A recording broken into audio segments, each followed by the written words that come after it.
సిద్దిపేట జిల్లా Husnabad RTC bus stand మంత్రి Ponnam Prabhakar RTC MD Nagireddy కలిసి పరిశీలించారు.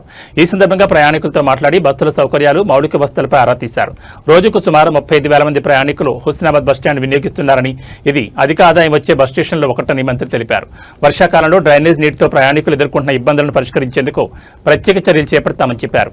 రాబోయే 2027 గోదావరి పుష్కరాలను దృష్టిలో ఉంచుకుని ఆర్టీసీ ప్రత్యేక ప్రణాళికతో ముందుకు వెళ్తోందని, హుస్నాబాద్ బస్టాండ్తో పాటు డ్రైనేజ్ వ్యవస్థను కూడా ఆధునీకరిస్తామని మంత్రి పొన్నం ప్రభాకర్ వెల్లడించారు.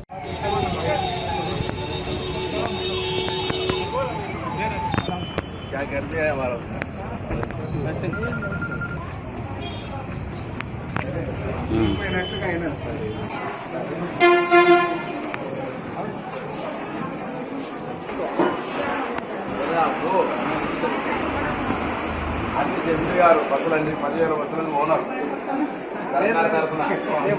మీరే ఓనర్ అయిపోయినప్పుడు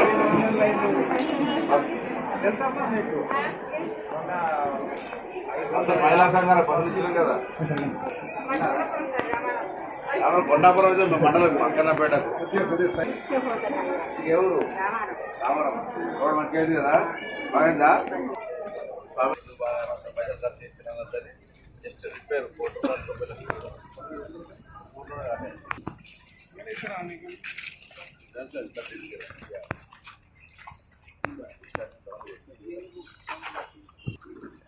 హైట్ ఎందుకు పెట్టింది?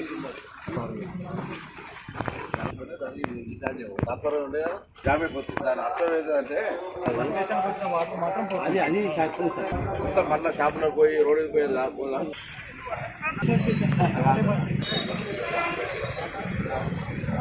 రామనా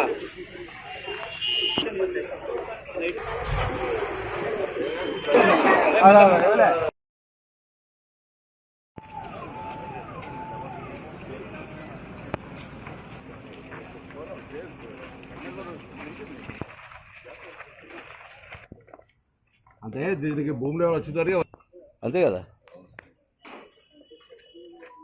పట్ట స్లావులు పడితే ఆరు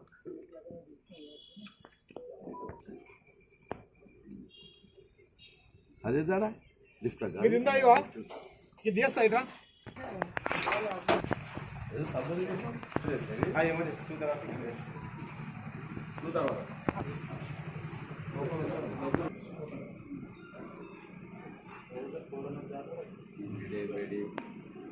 ఎదుర్కొంటున్న నీటి సమస్య ఏదైతే వర్షంలో బస్టాండ్ మునిగిపోవడం ఏదైతుందో దాన్ని పరిష్కరించడంతో పాటుగా పెరుగుతున్న నగరానికి అనుగుణంగా, ఎందుకంటే ఇక్కడ రేపు పొద్దున engineering college, PG medical college, tourism projects, అదేవిధంగా అర్బన్ ఫారెస్ట్, ఇండస్ట్రియల్ పార్క్ వస్తున్న దృష్ట్యా ఇంక్లూజివ్ గ్రోత్లో పబ్లిక్ ట్రాన్స్పోర్ట్ సిస్టమ్ కూడా మనకు యాక్సెస్ ఉండాలి. కాబట్టి మాకు ఇప్పుడు కరీంనగర్కు 4 లైన్ రోడ్డు, సిద్దిపేటకు 4 లైన్ రోడ్డు, హన్మకొండకు 4 లైన్ రోడ్డు, జనగామ డిస్ట్రిక్ట్ కేంద్రానికి 4 లైన్, 4 జిల్లా కేంద్రాలకు 4 లైన్ రోడ్స్ అయినాయి. కాబట్టి అయితే ఉన్నటువంటి సందర్భంగా దీన్ని కొంత సెంట్రల్ చేసుకొని ఈ 4 జిల్లా కేంద్రాలకు ఆపరేట్ చేసుకునేటువంటి స్కోప్ ఉన్నటువంటి బస్ స్టాండ్ ఇది కొంత ఉన్నటువంటి స్థలంలో మరి బాగా డెవలప్మెంట్ సెంటర్, సిటీ సెంటర్, ఈ హుస్నాబాద్ ప్రాంతానికి నగరం నడిబొట్టు.